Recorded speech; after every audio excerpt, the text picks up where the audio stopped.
morning is 7:03 on this Monday, May 4th. It's time to head to Studio B for Coleman and Company. Hello, everybody. Good morning. It'll be a magnificent Monday, we hope. Hope it's going to be better than yesterday afternoon. But anyway, we welcome you and hope you're safe and sound this morning. We're doing fine here at the radio station and are on the air, of course, for Absolute Kubota. Jonathan Manning is here this morning, and he's alive and well. Good morning. Good morning. Quite a storm, wasn't it? It was powerful. We will talk more about that after we do our usual here. We get started off every Monday morning, of course, with a representative from Absolute Kubota. Absolute Kubota specializes in the sale of Kubota tractors, hay equipment, zero-turn mowers, and RTVs. They also carry Exmark mowers. Exmark is one of the top-selling zero-turn mowers in the country. Now, they are located in the same building as Absolute Rental and Supply, which specializes in tool and equipment rental. And again, we have Jonathan Manning with us today. Jonathan is in sales at Absolute Kubota. They are open Monday through Friday from 7 to 6, 7 to 4 on Saturdays, and are located at 1325 West Main in Lebanon, behind Advance Auto Parts. Look for their big sign. Look for the orange tractors. The phone number is 615-449-6171. And their website is www.absolutekubota.com. You can also check them out on Facebook. Well, you haven't been in this morning, have you, to Absolute Kubota? But we assume that everything is okay. Hope so. Haven't heard any other. Well, I will say that the Burger King down there did quite a bit of business about 7 o'clock yesterday, 6:30, because there was so much electricity out in other places in town. Right. So hopefully y'all are okay, and the wind didn't destroy anything that was on the outside. Yeah, I doubt it. I doubt it. If it did, that's some pretty heavy-duty machinery to have to pick up and throw. So, yeah. Well, it's been a month since we've talked to you, Jonathan. Yeah. And we are in different times. I know that from what Don has told us, and maybe you did too a month ago when it was kind of getting started, the coronavirus and all of this. And of course, we do have we do have others here who have talked about it. But you want to make sure that people are protected, but you want to make sure you're protected too.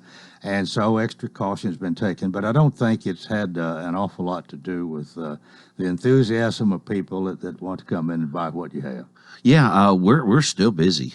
We still have a lot of people that come in. The phones are ringing off the hook, which is great. You know, I'd rather answer a ton of questions over the phone than have personal contact during this pandemic, but we are still busy. We've got a lot of lawnmowers that have left that place. People are looking to buy still, and grass is still growing, so we got to take care of it. But we've got a lot of good sales right now going on because of that. There's a lot of what we're trying to do is contactless delivery, things like that everybody else is doing. But I mean, we're trying to go along with the flow of everything and make sure that we still take care of the customer, number one. And when somebody comes in and looking at a mower, and they have their choice of Kubota or Exmark, mm-hmm. and they've got to make a decision, how do you handle that if they're not sure? You probably ask a bunch of questions. You do. You have to ask a bunch of questions. Excuse me. There's a lot of different things between the Kubota and the Exmark mowers that people don't realize. Your Exmark mowers are known for that really beautiful finished, really striped up, beautiful cut. And Kubota does a really good job cutting grass, but in what I call a more farm mowing application, mm-hmm. they're more of a durable machine. They're going to do a little bit better job because of the way that deck is constructed. It's not going to keep the grass inside of that deck as long before it discharges it. So, on your really pretty area of grass, you really want the Exmark. But if you're out there just chopping limbs and everything like what I'm doing, you want something a little more heavier duty. So. Well, if it's the barn lot or something where you don't worry as much about how it looks. Fence rows are growing up a little bit. You've got some areas that you're going to cut once every 2-3 weeks, on your larger acreage estates where you're not going to spend 4 or 5 hours on a lawnmower every weekend. But, with the Exmark it is purpose built. I mean, it's built to make that lawn pretty. I mean, and they do a magnificent cut. And that's why we can sell two different brands like that, because there's different applications for different mowers. People are going to do different things with them, and that's one area where we do help people. We take the time with them to say, hey, this mower's not for you. This one's better fit for what you're doing, and a lot of people come in just because they simply don't know. They've got 5, 6, 7 acres, and they're over there looking at a little 54-inch homeowner machine. I'm like, guys, you don't want to do that.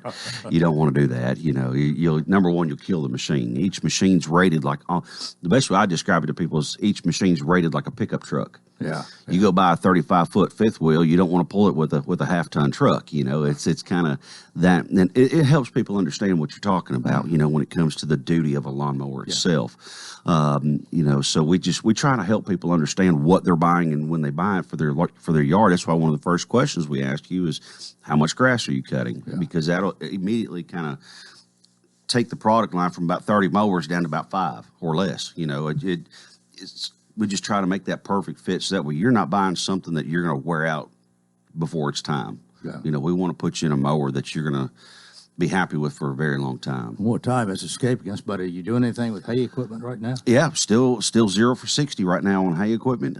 There's cash options too. So, if anybody's looking for any new hay tools right now, come see us. We got them. Well, people need to check you out either on Facebook or go to your website to see a lot more than we're able to talk about here in a short time. Absolutely. And good to have you here for the month of May. See you next Monday. All right, see you then. Right. Thank you. Jonathan Manning, he's in sales at Absolute Kubota, 1325 West Main in Lebanon. We're 10 after the hour. And we are joined by State Representative Clark Boyd, who is paying us a visit this morning. And I was thinking today, with the two guests I've got, we ought to have plenty to talk about the storm that came through last night. Whether you're the sheriff or a state representative, you're interested in what happens to either the voters or your constituents. Everybody. How was things at your house, Clark? Well, we lost power for several hours, and we had 3 not total trees, but trees basically split in half. So I don't know if I'll have time during this week, because I imagine I'll be at my insurance agency turning in claims for people. But this weekend I've got some chainsaw work to do for sure, and I've assured the kids that we're gonna be burning some brush piles this weekend. Where do you live? I live, if you go up Horn Springs Road, there's a little road called Mockingbird. Oh yeah, and I'm the first house up there. Okay. Yeah. So we're that wind comes over the hill, and it blew down 3 of them. I think they call them straight line winds. Yeah, it was really strong, and it was clocked at 71, I believe, at Barry Nashville, the airport.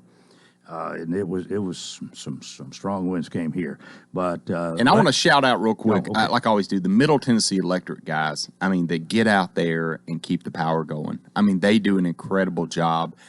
From the tornadoes recently to these storms, for them to have got the power back on that quickly, as many people as were posting about down power lines or trees across the power lines. I mean, I just want to say that the Middle Tennessee Electric does a really good job. Well, I've heard that we've had in this area here of Middle Tennessee some trees that were old as Thomas Jefferson, which goes back to 1803 or whatever, that over 200-year oak trees that have blown down. You think about it, the storms that they've endured for 200 years, this must have been pretty powerful. Yeah. Well, what else you been doing as far as legislature concerned? Well, I've got a sort of a list here. If you're ready for me to get started, the last Tuesday, the governor, I guess, kind of rolled out his first executive order for reopening things. He had told people that it was going to happen at the end of the month, and there were some growing pains, and I'll talk a little bit about that. On Tuesday, he came out with Executive Order 30, which deleted a lot of his previous executive orders. But I think as they roll out executive orders, if there's one big thing that he wants to talk about on a certain day, they're so focused on that they sometimes brush aside some of the other industries, and they intend to get to them the next day. But that particular industry gets really, slighted that day. And when he rolled that out and said that close contact, which is salons, barbershops, spas, tattoo parlors, they weren't open until the end of the month. I mean, it got really fast. And so a lot of people reached out, and I'm sure this was not just me. I'm sure all legislators were getting this kind of communication from their barbers and salons. And so I reached out And the feedback I got was, we hear you. We're going to do something. Give us a little bit of time. Tomorrow we're going to have a conference call, and the governor will roll out his announcement for that. But I think that a lot of it was the pressure that we put on him. But he basically said that it would be Wednesday of this week, and so everyone seemed pretty happy with that. And I think everybody's geared up and got their scissors oiled up, and they're ready to. I need a haircut as bad as anybody, and so. That'll be going on this Wednesday, and then the next day he came out with Executive Order 31, and up till that point, most dentists that I had spoke to were operating under the impression that on May the 1st they go back to doing cleanings and non-emergency work. And I even spoke to someone at the governor's office and said, "Look, y'all been very ambiguous about dentists," and I said, "They're planning to go back to work." And I said, "They're well within their legal authority. Executive Order 30 deleted some different things. And so, after the end of this month, the old executive order expires and they're planning to go back to work on May the 1st. And they said, "Well, I wish they wouldn't because we're still working on, some details." And I said, "You're about to have a train wreck here." And because they're planning to go back to work, you're not saying anything. And then sure enough, they came out with an executive order saying Wednesday of this week.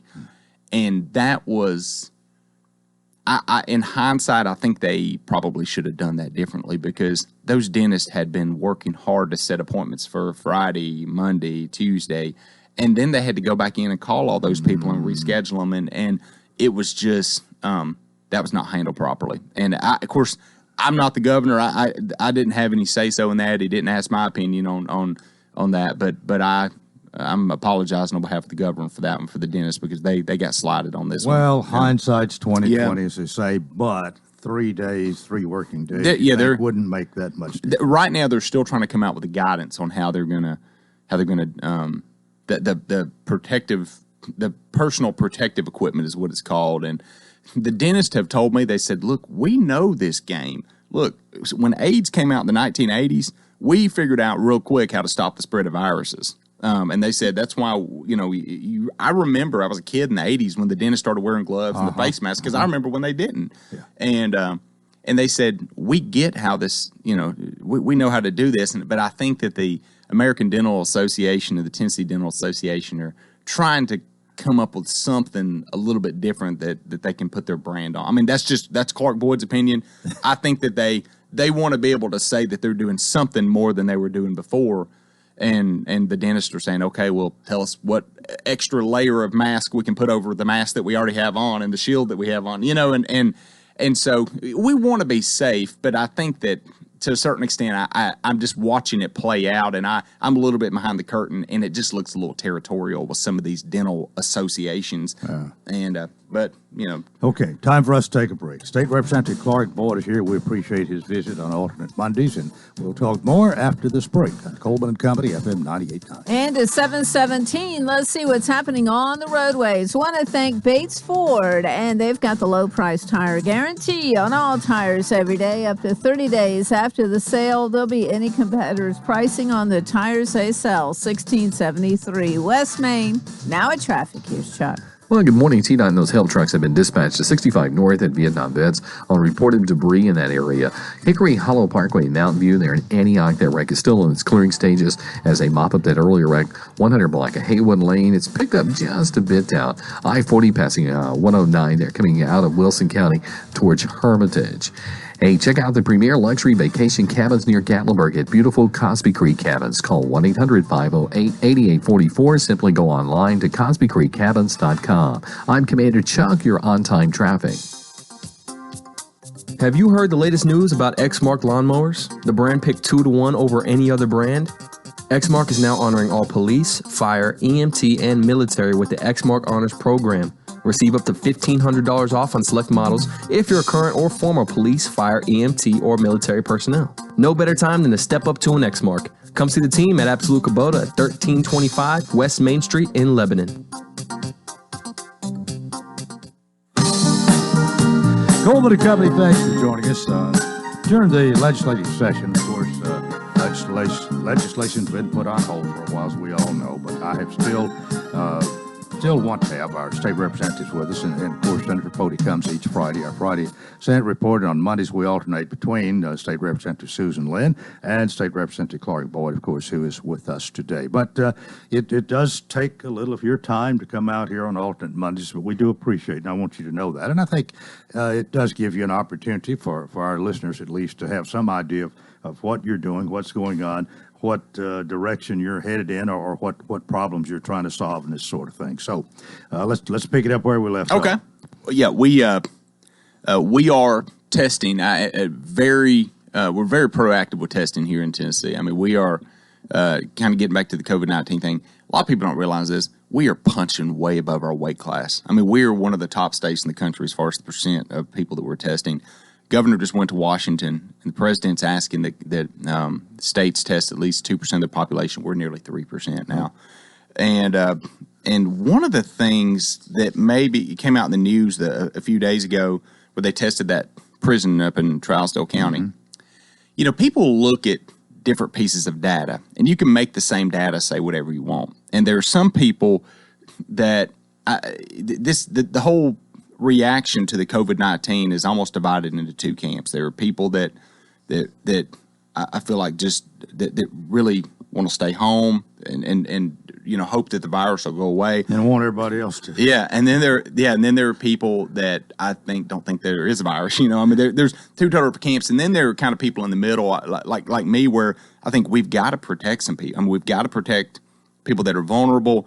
But we also have got to get back to work. People have to provide for their families, and we have to think about, you know, I don't think it's selfish to think about the economy. I mean, I think that the two work hand in hand. I mean, we're going to have to take some of our social distancing skills back to work with us. But when I see the data from the hospital, I mean, from the prisons, I've had people get on, you know, send me emails going, see, the numbers have jumped. I knew that we shouldn't be out doing anything, which the people at the prison are never going to affect the general population of the Tennessee. But when I see this data, 2,725 inmates tested, 1,349 were positive. Do you know how many of them had symptoms? 2 people. That means that 1,347 people had nothing. I mean, they were asymptomatic. Yeah. Which, when you hear that, to me, that means several different things. What do I glean from that? That tells me that number one, there are a lot of people out there that are probably have the virus now and don't even realize they have it. So number one, I think we need to be careful. Even though you don't have a sore throat, you're not running a temperature, you still need to be careful, wash your hands. And if you're around someone that's vulnerable, like your grandparents or something, maybe you don't need to give them a hug. You know, be cognizant that you could be carrying the virus. The other thing is, you know, in New York City, they started testing with that antibody. They found that about 25% of the population already had an antibody to it. So what that means is that they had already had the virus, and either the symptoms were so minimal they didn't even know they had it, or it was just they thought they had a minor sinus infection or something, and it went away. And so the more people that have had the virus and are not hospitalized, don't die, and they recover from it, then that's people in the population that, generally speaking, I know that some people will argue, no, there's no proof you can't get the virus twice or whatever. But I mean, generally speaking, you know, that's how a vaccine works. Once you've been exposed to a virus and developed antibodies to that particular strain of the virus, you're not going to get it again. You know, that means that there's a large percentage of the population that when we start doing this antibody test, I think we're going to find out they've already had it, and they've gotten over it, and they're having immunity to it, which helps with what we call a herd immunity in the population. And so that's what I take from that data. And so that to me is actually good news. And I've said this every time I roll my charts out. I've got these charts that or graphs that I'm tracking this on Facebook and Twitter, and I'll put it out there. And I always tell people, I say, it's not the number of positives, it's the number of hospitalizations. That's what we've always been worried about, is overwhelming the hospitals, not having enough ventilators. And so the more when people get it and they go, oh, okay, well, I'll just go home and cut my grass for 2 weeks till I'm over it, you know, and go back to work. That's what we need to happen, because that means that the virus is moving through the population, and those people now are no longer carriers of the virus. And if they get exposed to it again, they're not going to contract it. And so this is, to me, this is kind of a little case study of what could be reflected in the larger population of Tennessee. Does that make sense? Yeah, I think so. Yeah. I'm not sure I followed you Yeah. 100%, but yes. As far as people getting back to work, now we're kind of doing this on a staggered thing, and some people can and some can't. But is that the best way to do that, as far as you know? Well, they're rolling it out in stages, and like I said, you can't. It's hard to plan for something like this. The governor didn't get elected and spend his first year in office planning for COVID-19. I mean, he got sideswiped like we all did, and he's reacting to it. Yeah, well, let me say this, because I know Yeah. even you probably, but somebody like the governor is pulled so much, at least in two different ways. You've got a lot of medical people and so on who want to go to the nth degree to protect everybody and be safe, and I understand that. At the same time, you've got people from the work community. We've got to get back to work, and he's caught in the middle here. He's got to be. He is, and he is largely erred on the medical side of things, and so it's frustrating out here because we really get beat up from our folks out in the district, and most places at this point have opened up. I mean, the places that are going to be opening up have a plan for it. I mean, movie theaters, bowling alleys, bars, and areas where you just get together and congregate. I mean, those are going to be later. But I mean, churches now, he's even and they've made it clear from the beginning, they've never shut churches down. They've always just sort of recommended it. But they're saying now, that be cognizant of people that are over 60. This is for churches here. Mm-hmm. And I've got a whole thing of guidelines here, but it says, try to, whatever the capacity of the building is, try to stay under 50% of that, spread people out, do it online if you can. All the common sense things that you would think about. So we're doing things like that. But, you mentioned the governor, the medical people. They are, and I think sometimes we get frustrated. And he told us at the beginning, in probably our first conference call, he said, if we overreact and we save lives, that's something I'm okay for apologizing for, Mm-hmm. And so that's the stance he's taken. Although I get frustrated sometimes, I think, with the medical people, just like I was talking about the Trousdale County prison and the how many people there have the virus and aren't even sick, and so there are people that will say, we got to get a vaccine. And you say, well, what happens with the vaccine? Well, then you get exposed. Basically, a vaccine, I'm oversimplifying here. You get just a little bit of it. Your immune system fights it off, and then you have an immunity to it because you have the antibodies.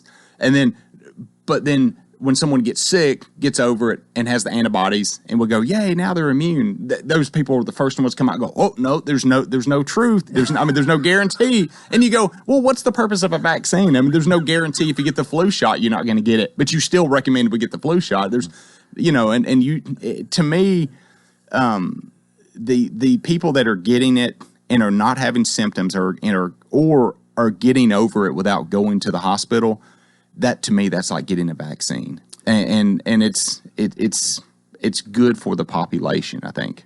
All right, in our last 3 minutes, let's jump on another horse here. Okay. One about unemployment. You've got to have had some calls regarding people getting their unemployment.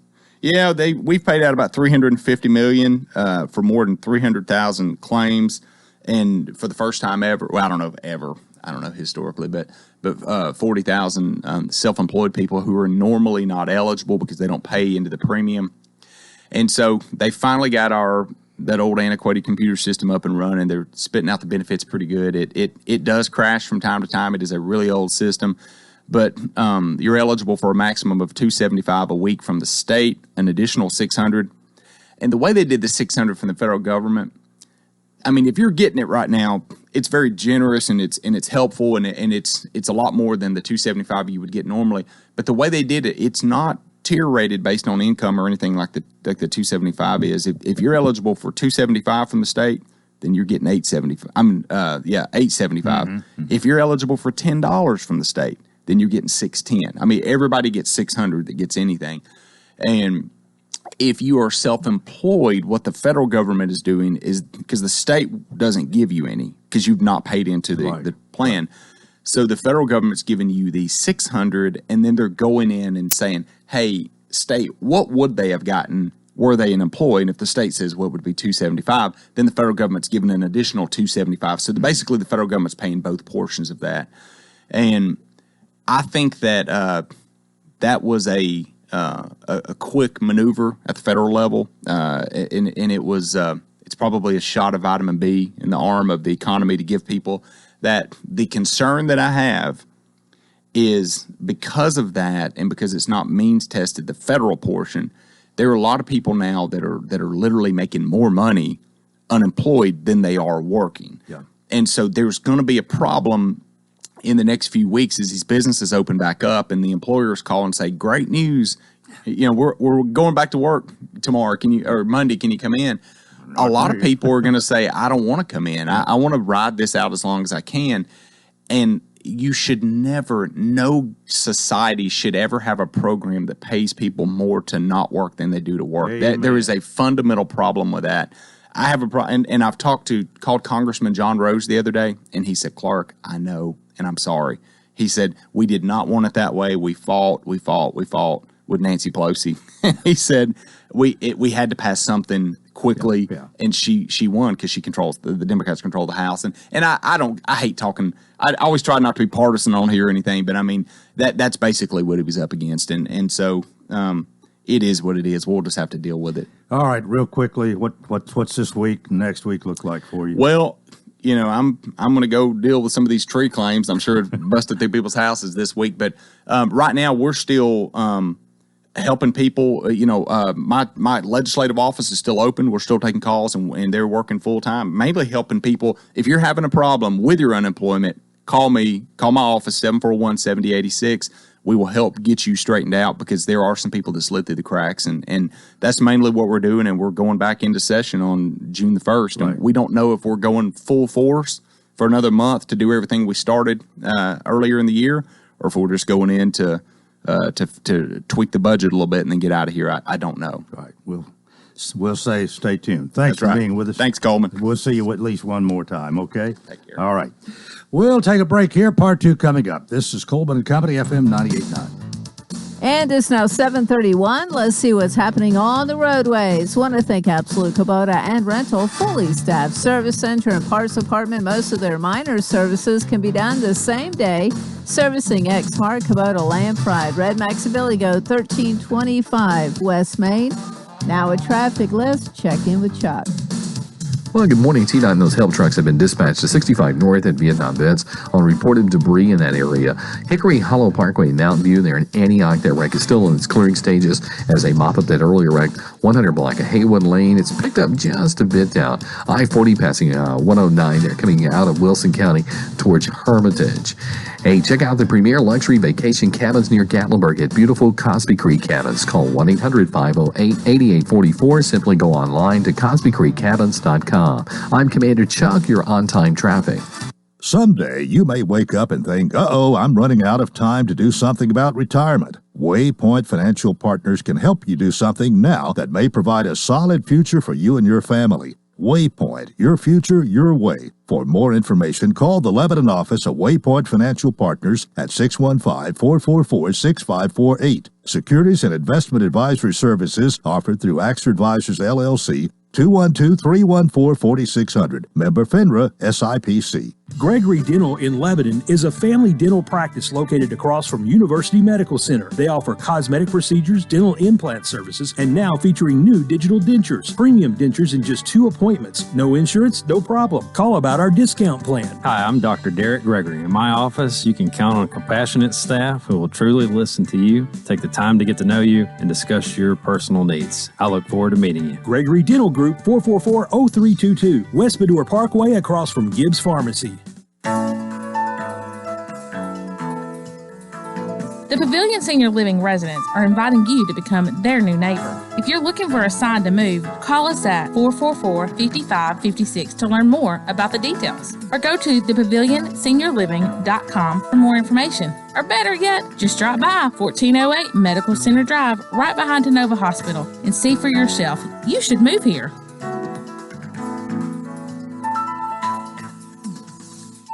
To kick off the work week, we do have a chance of a few scattered showers. Highs this afternoon will top out in the low 80s. On Tuesday, more rain showers are in the forecast with temperatures reaching the low 80s. By Wednesday, we do look to dry out. Highs on Wednesday afternoon will top out in the mid 70s. This weather forecast is brought to you by Walker Auction and Realty. Professional auction and real estate services. Get top dollar for your home, land, or personal property. Log on to MikeWalkerAuctions.com. They know auctions. That's a look at your forecast. I'm meteorologist TJ Scott. Coleman & Company, we welcome you to part 2 here on a Monday morning. We've got Billy Mullinax here who has brought me my second cup of coffee. Billy, good morning. Good morning, Coleman. Always nice to have you and talk about Rocky Williams Premier, Dodge Chrysler Jeep Ram of Mount Juliet. Billy's a general manager. Comes here each Monday to talk about no haggle pricing, where everybody pays the same great low price. A little grandstanding this morning.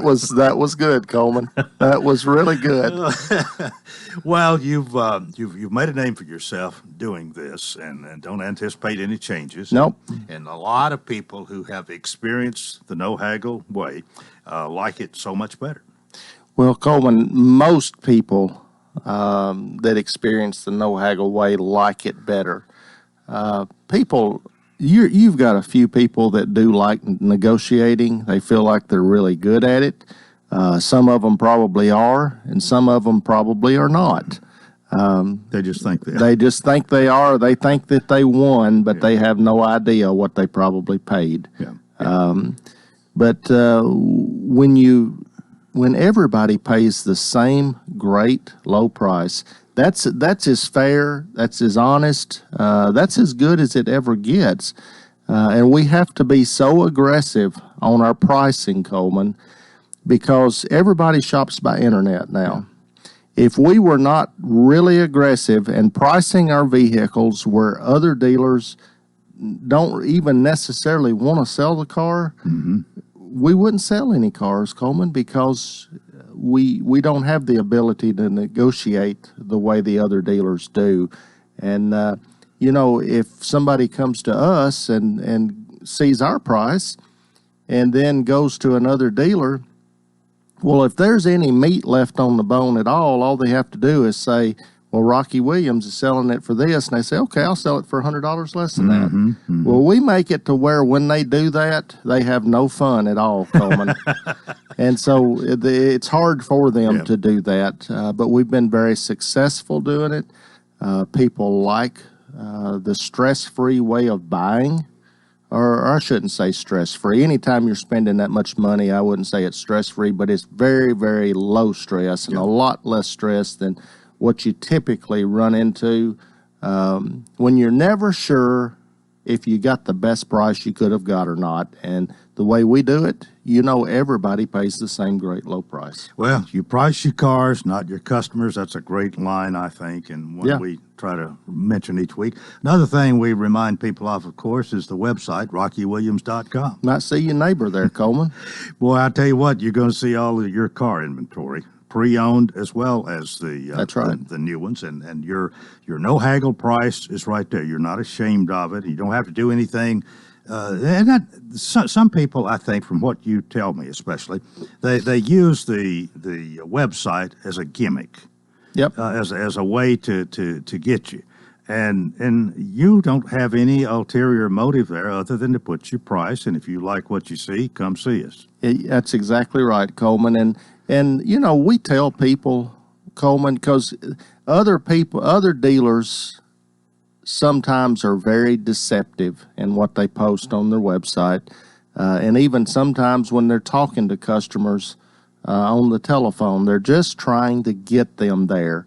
And, if somebody, we had somebody the other day that a dealer was on a brand new vehicle. Their price on their internet was $2,000 less than what our price was. Well, I don't want to say, they certainly can sell it for whatever they want to sell it for, but that's not practical to even think that they could do that with such low margins that we have. So anyway, the customer kind of saw through that, bought the vehicle from us. But so many, Coleman, they use rebates that you don't qualify for. It would be a miracle if you just happened to qualify for it. And And then their whole goal is just to get you to their lot. And then they start taking away rebates and saying, well, you don't qualify for this, and this isn't applicable for you. And, so you're going to pay $2,500 more than what we started at. And they're hoping, a certain percentage is going to get mad and leave, but there's a small percentage that will stay there and buy a vehicle also. And well, you're just not up against any of that at Rocky Williams. That's right. We just give you our best price that everybody in the Southeast Business Center qualifies for. And if you qualify for the additional rebates, we want you to have them, because there's nothing we can do with them if we don't give them to the customer. Well, you are open Monday through Saturday, 8 a.m. to 7 p.m. 7 p.m. You had a good April. Yes, and very you're good. Looking for a great May here, ending the day after Memorial Day, I believe. That's right. Yeah, okay. That's exactly right, Coleman. Anything else before you leave this morning? Well, just come see us. We're doing our very, very best to keep things sanitized. We've got signs posted that to practice social distancing and don't shake hands and don't hug and all of those things that the CDC is recommending. We have that posted in various places throughout our dealership, and encouraging people that, hey, if you're sick, if you've got these symptoms, if we notice that you've got those symptoms, we're going to ask you to leave. And for the good of everybody. For the good of everybody, and of course we're screening our employees pretty closely to make sure, and we've not had any issues. So great, trying to keep everybody safe. Great. Well, good to have you today as always. See you next Monday, and we'll do it again. Thank you, Coleman. Billy Mullinax, General Manager for Rocky Williams, Premier Dodge Chrysler Jeep Ram of Mount Juliet, 600 Pleasant Grove Road. 20 before the hour. And Sheriff Robert Bryan is scheduled to be here this morning, but he is sending his capable replacement, Captain Scott Moore. Scott, good morning. Good morning. Glad to be here. Well, I refer to you as Captain, and I asked you when you came in here, were you still Lieutenant? And you got a promotion around the 1st of March. I did. I'm very humbled by it and looking forward to continuing what I do, but I appreciate Sheriff Bryan having the confidence in me. Well, usually, if you get a higher rank, you get a little bit more in the paycheck. I don't know whether we need to ask you that or not, but hopefully that's good too. That always helps. Well, there's a lot we've got to talk about this morning, but let's kind of do current events here. We had quite a storm really last night. I was just amazed driving across town at a couple of utility poles. I think one was out of place and another one, I believe, on the ground. We had trees that were uprooted, some that been around a long time, and plus, I guess, some damage to some homes and this sort of thing. And on top of all that, electricity's out for a lot of people for a pretty good while. When you get hit like that, I mean, Middle Tennessee Electric can't get everybody back on at the same time. Now, I have to say, at my house, we didn't have any problems, and electricity was on the whole time. I'm thankful, but everybody can't say that. How about you? You look at our community over the last month and a half, and we've been hit extremely hard with weather. And you look at the tornado outbreak back at the 1st of March, and then the situation last night, and really the threat of severe weather was kind of low as far as when it's pertaining to tornadoes and stuff like that, and kind of keeps you on your toes now, because this is a time of the year where it's just so unpredictable. And last night I'm sitting on my front patio waiting for the storm to come through, and I get an alert on my phone, and a tornado warning was issued for where I live. And then I go look at the newscast, and I looked to see what the timing was, and they said 5:25, and I look at my watch and it said 5:25. So I go out the back door and I look, and you can actually see the line just coming through, and we had trees down, just like much of the Wilson County community. There's a lot of trees, power lines down, things like that. But I believe my power was restored around 3 a.m. this morning. So it's just a situation where, we've always got to be prepared, have a weather alert out there as far as a reliable source that we can always be notified on, and because you never know what's going to happen. And I know tonight, for instance, or this evening, there's another threat as well. So we just need to pay attention to Well, it. if you think back when we went to bed, I guess it's March the 2nd, we went to bed, we knew there was a front coming through, but there wasn't anything to indicate we were going to have any kind of tornado like we had there. And yesterday, I believe our area was actually a 1 for most of the day, on the scale of 1 to 5, but 71 mile an hour wind, pretty bad. I was monitoring the weather, both situations, and it's my job to get information out to the public, to warn them, and things like that, which I was doing.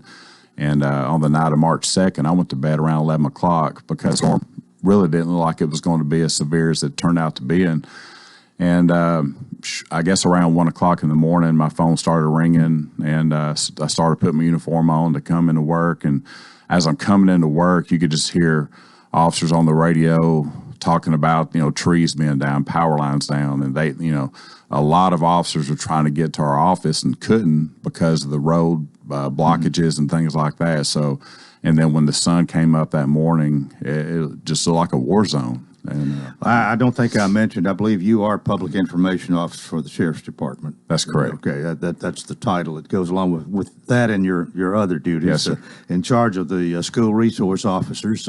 You've had even a challenge there, I guess, with school being out since, late February, maybe March. What you found a place for them? I guess there's plenty to do. There is, and we went to school March 2nd, and then that night's when the tornadoes hit, and then from that point on, we haven't been to school since. So, we had the tornado outbreak, and we had the 2 schools that were affected down in Mount Juliet, and then we had the coronavirus hit, and so in a situation like that, you just have to improvise, and you have to move some people around because we have 34 school resource officers along with supervisors, and with schools being out, what are we going to do with them? So a lot of times, I know during just your regular scheduled breaks, summer breaks, fall breaks, things like that, we'll utilize them on patrol, court systems, and things like that. But again, with the coronavirus hitting, it affects everything. It affected our court systems and things like that. So we've done a good job of implementing them and utilizing them in various ways. And I know one way is we've been helping out the 11th Special School District in their feeding programs, and we've utilized a couple SROs there every week of going out and delivering foods to various parts of the community in Lebanon and things like that. So we've done a good job as far as dispersing them and utilizing them in various ways. Okay, using them a little bit different way. That's but, right. They're still employed. Probably Absolutely. waiting for school to start. Okay, Captain Scott Moore's here, Public Information Officer of the Wilson County Sheriff's Department. He's just substituting for Sheriff Robert Brown today. We're going to take a break and talk more with Scott in a moment. This is Coleman and Company, FM 98.9. And it's now 7:46. Let's see what's happening on the roadways. Want to thank Absolute Kubota and Rental. They have a fully staffed service center and parts department. Most of their minor services can be done the same day. Servicing Exmark, Kubota, Land Pride, Red Max, and Billy Goat. 1325 West Main. Now at traffic, here's Chuck. Good morning. Traffic still moving right along at this point here on 65 up through Williamson County. It's been a little bit busy in Madison as they work that crash 100 block of Gallinson Pike. Traffic still looking pretty good right now coming in from Jolton there on 24 eastbound passing OHB, where normally it'd be heavy this time of the morning. Hey, spring allergies are just terrible. Try the natural way. Sinus syrup from that elderberry lady. Check out the health benefits by logging on to that elderberrylady.com. I'm Commander Chuck. You're on time traffic.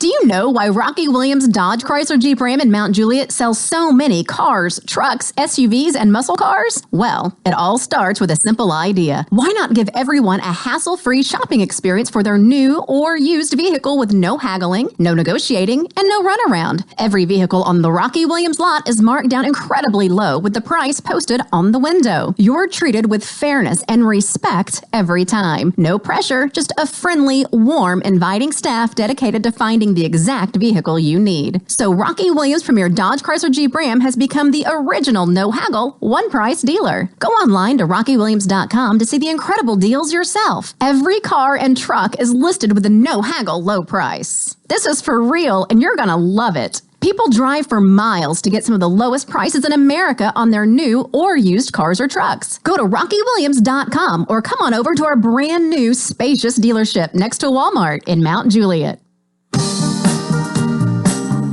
We thank you for joining us, Coleman and Company, here on a Monday morning as we start the week. And I guess this is the first Monday in May. It definitely is, because Friday was the 1st of May. We have Captain Scott Moore with us this morning from the Sheriff's Department. Let's talk a little bit about this coronavirus. You don't work directly with the jail, I guess, but you're close to the sheriff. You're the public information officer. You need to know everything that's going on, and we have heard that the jail is less populated because some have been let go. You might talk a little bit about that and about how you've handled things, because these people are there. I don't think any of them want to get sick. None of them want the coronavirus. You probably implemented some extra safety even in the jail, but talk about that a little, if you will. Well, the coronavirus is very unique. When it was first talked about back in January a little bit, where it was having a case here or there, out of state, and we started getting those warning signs of, it spreading and things like that. So it's very unique in that we've never really dealt with this before, a pandemic of this magnitude. And, when it first hit here locally, we had already put in, different policies, protocols, I guess you could say, as an administration. And I commend Sheriff Bryan, because whenever you have something like this, if you don't act on it quick and put in a lot of, policies in place, then it could really get bad. So we met, and, one thing that always comes to mind is the jail, because, we have at the time, around 500 inmates that are back there. You have, 125, 30 employees back there. And if you look across the state, it's hit the prison systems. You look at Trouser County, and there were over 1,200 that tested positive, I believe it was last week. So, but we, there's things that we do to prevent that. And all of our employees, all of our inmates, prior to entering the jail, they get their temperature checked. I know inmates have a questionnaire that we have to ask them to try to identify, if they have put themselves in positions, to contract the coronavirus. Mm-hmm. And so we put all those factors into place. And, if someone is having symptoms and they've answered the questions, that they've been around someone that has been sick with the coronavirus, or they've traveled to an area where, that there's the coronavirus has, been widespread and things like that, then we'll quarantine them for up to 14 days just to take that precaution. But as of right now, we haven't had any positive cases, and I know at some point in time it's probably going to come.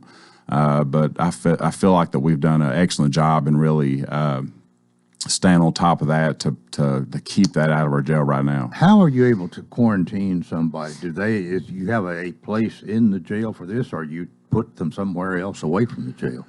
Yes, in the jail, you have holding cells, you have a medical area, and different places like that. So we do have places, cells that we can put them in there for 14 days to quarantine them, to keep them isolated from the general population, and to take those precautions. So, all the inmates and all the correctional officers have been provided with masks.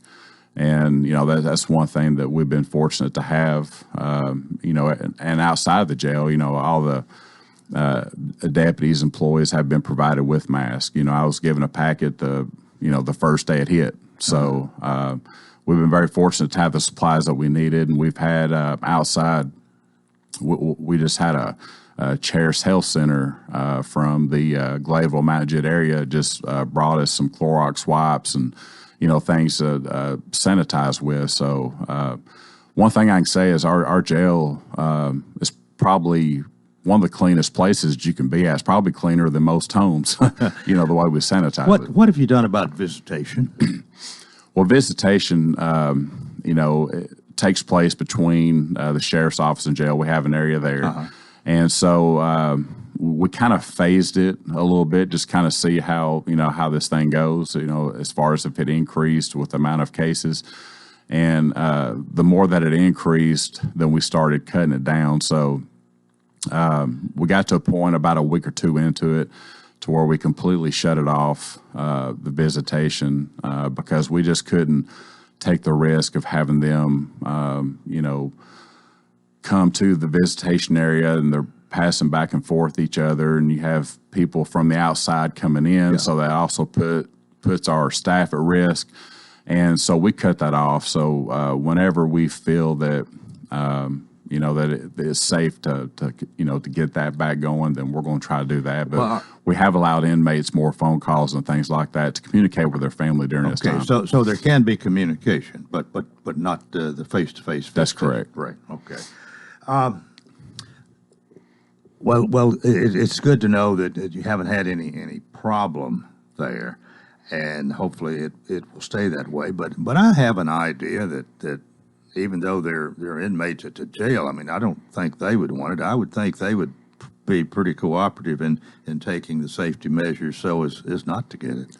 They've been very receptive to, again, the equipment that we give them with the mask, and Major David Bennett has done an excellent job of his supervisors giving information out to them, and I believe that they've again been very receptive to it, and I think that they want to stay away from it the best they can too. So what do you do about safety or any extra precautions as far as traffic stops or where your people on patrol have to interact with the public, make stops, this sort of thing? Anything different there? Well, that's a good question because, again, we talked about the jail and how it affects there, and it affects everything that we do. And, I know that a lot of times here in the last several weeks, whenever we have certain calls that come into our office, we've went to taking reports over the phone. So we've actually have a couple of officers that are designated at our office that will take a report over the phone if it is not an emergency to where, that we need to go out there and make face-to-face contact. And if we do, again, we have officers who have been provided with the personal protection equipment to utilize in the event that they need to go hands-on with someone or things like that. So, again, it's been, I feel like we've had a great plan in place and doing everything to make sure that we watch out for the for our safety of our staff. Well, I'm wondering about you're always, I guess, not a week goes by, maybe even a day, you don't get some kind of domestic violence call or problems within a home, this kind of thing. Has that been with people staying at home? Has that been on the increase, or people been behaving better? I would say that, when you're looking at it, it hasn't been a huge increase, but there may be a little increase in the domestics and, things like that. There's we've actually worked a couple of child sex crimes, and that's very unfortunate, but we've had a few of those pop up and things like that. But again, I don't think that there's been a real spike in a lot of things, but we're looking at it, and we have responded, to several suicides and things of that nature. So when this thing hit, we really put out on our Facebook pages and Twitter information about how it affects your mental health, because people's not used to staying at home. And when you stay at home for a long period of time, whether you get on each other's nerves or whatever, I don't know, but it can cause a lot of problems. So, again, it's something that we have to look at. Well, and even though things are loosening up, I guess, for lack of a better phrase, we're beginning to get a little bit more relaxed, but I think everybody's watching this too. We don't want to loosen up too soon and hope for the best here, but at the same time, people got to work, and it's kind of a two-edged sword here, or it's danged if you do, danged if you don't. Right. And I think we all know what we're talking about here, but it's been a trying time for everybody. There's a lot of people who support what's going on, a lot of people who's against it. And at the end of the day, I think that as long as we use, great hygiene, personally, that's something I think that we should have been doing this whole entire time. I know I do. I always wash my hands and things like that, but it's washing the hands. It's social distancing, and I guess the biggest thing that I've had a hard time doing is not shaking hands, because that's something that's just natural and you want to do. But one thing I was going to mention, and then it kind of slipped my mind. Let me come back to this here. You don't have the jail population you did, and I guess it was a good thing to let some of these people go that were probably nonviolent. Talk about that a minute here. I don't know exactly how all this came about, but as a result of it, we don't have as many people in the jail, which at this time's a good thing. The population did go down. I think it was around 26%.